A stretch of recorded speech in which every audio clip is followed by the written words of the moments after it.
Bonjour, salam alaikum. Je suis très heureux de vous retrouver dans une nouvelle leçon sur la philosophie. J'ai dit précédemment que j'ai choisi cette leçon ou bien cette branche de science malgré sa difficulté pour sa grande importance et surtout dans le monde arabe. Je me rappelle à ma jeunesse que j'ai condamné la philosophie avec l'athéisme, parce que la philosophie est le chemin de douter à Dieu, de s'interroger à la divinité, de vouloir savoir la vérité totale. Et dans les traditions musulmanes chez nous les Arabes, c'est interdit. Au cours de l'âge et au cours et par l'avancement de mes recherches et de mes savoirs, j'arrivais à une conviction que la philosophie, ce n'est pas la doute, ou bien ce n'est pas seulement les reproches ou bien la critique, mais la philosophie, c'est le chemin raisonnable vers Dieu, vers le salut. C'est un chemin comme le chemin des religions. Il n'y a pas de différence. Il y a quelqu'un qui accepte la religion avec paix et avec tolérance et sans recherche, mais il y a des gens qui veulent savoir les choses exactement, les choses précisément. Ils veulent savoir la vérité totale. Et Dieu s'interroge dans les livres saints et pose des questions. Ils veulent que les gens contemplent et savoir la vérité. Et c'est ça le chemin ou bien le sujet de la philosophie. La philosophie essaie de vous guider vers le salut, vers le sauvetage, avec le raisonnement. Alors, la question ou bien le sujet ou bien le propos de la philosophie, c'est vous guider vers le salut, vous guider d'éviter la peur de la mort. Parce que la mort est un grand événement qui se fait dans la vie. Et l'homme ne cesse pas de s'interroger pourquoi la mort. Alors, avec la contemplation et la recherche, tu vas trouver pourquoi mourir et où va votre conscience, où va votre âme. Tu vas éviter ces peurs avec si tu as être harmonieux avec l'univers et avec l'autre. Alors, on va choisir un exemple de la philosophie.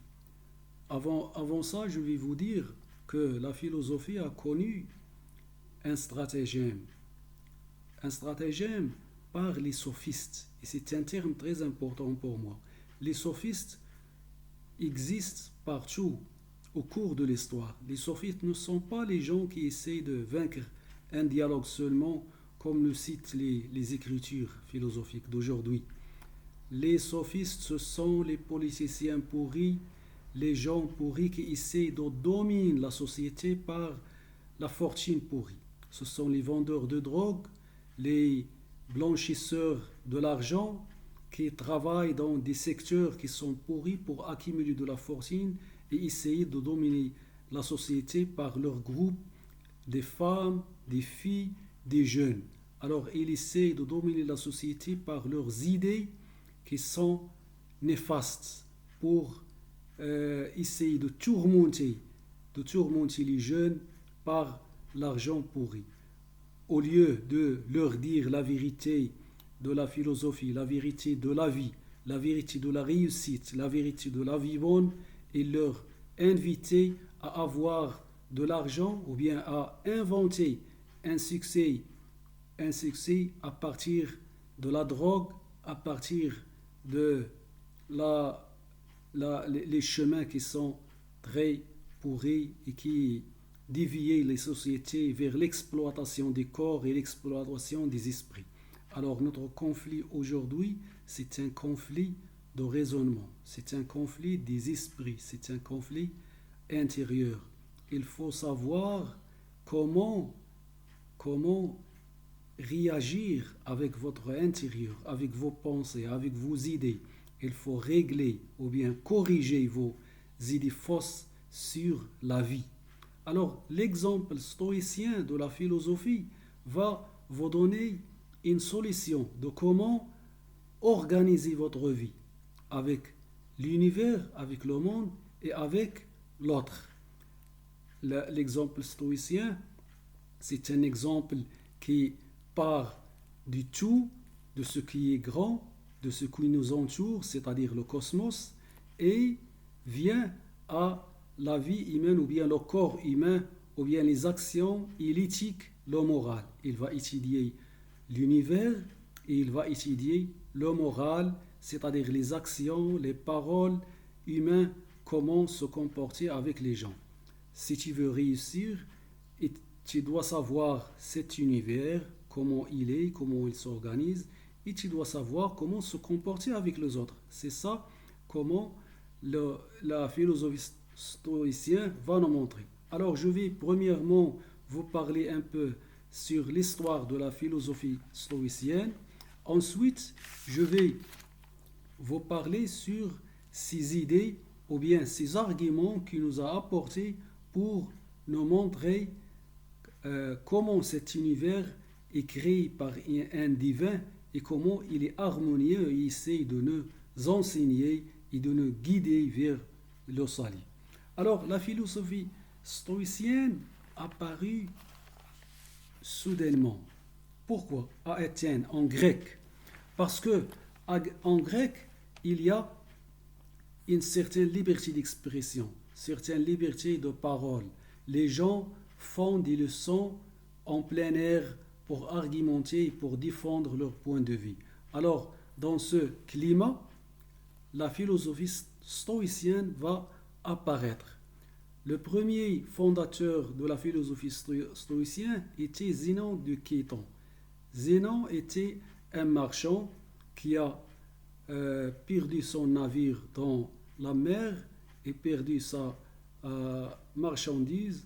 Arrivé à Athènes, il essaie de donner des leçons de philosophie sous des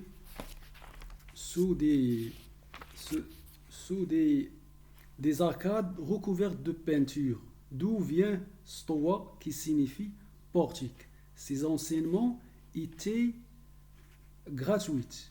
Tous les disciples ou bien tous les gens peuvent avoir ces enseignements ou bien peuvent assister ces enseignements gratuits. Alors, leurs successeurs, ce sont Cléante, 331 avant Jésus-Christ, et le second était Chrysippe de Sole, 280 avant Jésus-Christ. Ce sont les grands anciens stoïciens. Alors, ces écrits ou bien leurs ouvrages étaient disparus. On a arrivé à savoir leur pensée à travers des écrivains qui sont postérieurs. Alors le stoïcisme a connu une seconde vie au XIIe siècle avant Jésus-Christ et une troisième vie plus tard à Rome. Les grandes œuvres de cette période sont bien connues. Ils vivaient à Athènes, comme Sénèque, qui était précepteur et ministre de Néron, Mysonios Rufus, qui était à Rome, était persécuté par Néron, et Épictète, un esclave que ses enseignements transmis par ses disciples, et qui a fait les entretiens et le manuel. Enfin, l'empereur Marc Aurèle, qui vit en 121-180. Alors, le stoïcisme va nous montrer le salut avec le raisonnement. Il va nous montrer la finitude humaine, il va nous étudier, ou bien étudier la finitude humaine à travers le raisonnement, et on va enlever le défi de salut en regardant et en contemplant l'univers. Pourquoi cette contemplation? Cette contemplation, c'est une façon pour savoir ce qui est spirituel, pour élever un peu l'âme. Sénèque citait, en s'élevant par la contemplation à une spiritualité divine, en s'élevant par la pensée vers les choses célestes, l'âme se détache des préoccupations terrestres et mesquines et rejoint sa source divine. Alors la contemplation, ce n'est pas seulement voir les choses sans, sans origine ou bien sans base scientifique. Il faut utiliser des théories scientifiques, lire des livres, écouter à des chercheurs, à des savants. C'est ça la contemplation. La contemplation, ce n'est pas voir seulement avec tes yeux. Contempler, c'est-à-dire chercher, c'est-à-dire voir l'essence des choses avec des théories scientifiques et des recherches scientifiques. Alors, le philosophe essaie d'utiliser toutes les sciences pour arriver à la vérité divine. Alors, il y a un mot ou bien un terme très important qui est apparu dans cette période, qui est la théoria. Qu'est-ce que ça veut dire la théoria? Théoria se compose de deux fragments, tatillon et oria. Oria veut dire je vois. Tillon, le divin, c'est-à-dire je vois le divin, ou bien je vois les choses divines. Alors, l'essence du monde, pour les stoïciens, quand ils contemplent, quand ils voient et quand ils cherchent, ils voient un corps harmonieux, un corps qui a des organes, un corps qui a une âme, un corps divin où chaque organe a sa place, où chaque organe est posé admirablement à sa place. Ce cosmos était bien agencé, bien créé par un divin qu'on appelle Dieu. Malgré, il y a des philosophes qui refusent cette description, mais j'insiste que la philosophie est unique. Il n'y a pas de philosophie indienne, philosophie européenne, bien philosophie grecque. La philosophie, c'est la raison. Et la raison est unique. Il va nous conduire vers une seule conclusion et un seul résultat. Alors, parmi les mots dérivés du cosmos, qui est l'univers, il y a le mot cosmétique. Cosmétique, que veut dire? Cosmétique veut dire la justesse des proportions, ou l'art de montrer ce qui est bon, ce qui est beau, ce qui est merveilleux. Alors, cet univers essaie de nous montrer ce qui est merveilleux, de nous montrer sa habileté, sa bonté, sa justesse, ou bien qu'il est juste et harmonieux. Alors, qu'il est juste et harmonieux par un divin. Alors, ou bien il y a une raison, il montre qu'il y a une raison derrière cet univers. On va parler aussi, il y a le mot tillon. Tillon, c'est l'ordre qui conforme au logos, qui dit logique, désigne justement cet ordonnancement admirable des choses. Alors, l'homme, par sa raison, est invité de montrer sa capacité de trouver cet agencement des organes de cet univers, ou bien cette beauté de cet univers, comme un biologiste qui essaie de comprendre l'organe d'un corps. Il va voir les yeux, ils sont dans leur place, la bouche il est dans sa place, le cœur. Alors tous les organes de ce corps, quand il les traite ou quand il les examine, il trouve qu'ils sont bien placés et bien créés. C'est ça le stoïcisme, comment voir le monde. Un corps qui est bien créé et bien préparé pour un propos. Alors, en plus, ce cosmos, il est très intelligent. Il essaie d'enseigner et d'apprendre, ou bien de faire un certain, de montrer un certain enseignement à l'homme. C'est un univers qui est très intelligent. Il veut aider l'homme à faire des pratiques, ou bien à faire des extractions, ou bien à, à extraire ces lois politiques, ces lois morales et ces lois de travail, par exemple. On voit, lorsqu'on étudie, par exemple, les fourmis et ces organisations, on aboutit à un résultat, ou bien on va extraire un certain sagesse. Par exemple, l'ordre, il y a l'obéissance, etc. Lorsqu'on étudie la vie des abeilles, on trouve qu'il y a un ordre et on trouve qu'il y a un certain travail, une certaine obéissance et d'autres choses. Alors, l'univers essaie d'inspirer l'homme pour faire des biens et pour organiser sa vie. Alors, Marc Aurèle dit, tout ce qui arrive justement, si tu observes les choses exactement, comme si tu veux attribuer votre part suivant votre dû. Si tu veux attribuer votre part, c'est toi-même qui tu veux faire quelque chose, suivant votre dit, suivant une action, tu vas le faire parce que l'univers essaie de vous enseigner. Alors, il y a des dénégateurs ou bien des gens qui vont opposer cette vision stoïcienne. Ils vont dire qu'il n'y a pas d'ordre dans le monde, il n'y a pas d'harmonie dans ce monde. Alors, les, les enseignants ou bien les fondateurs de la pensée stoïcienne vont répondre. Alors, par exemple, Aristote, qui est inspiré par la pensée stoïcienne dit l'illusion de ceux qui jugent le monde mauvais l'est au désordonné parce que ils ne regardent que les petits détails et n'accèdent pas à la totalité par une intelligence convenable.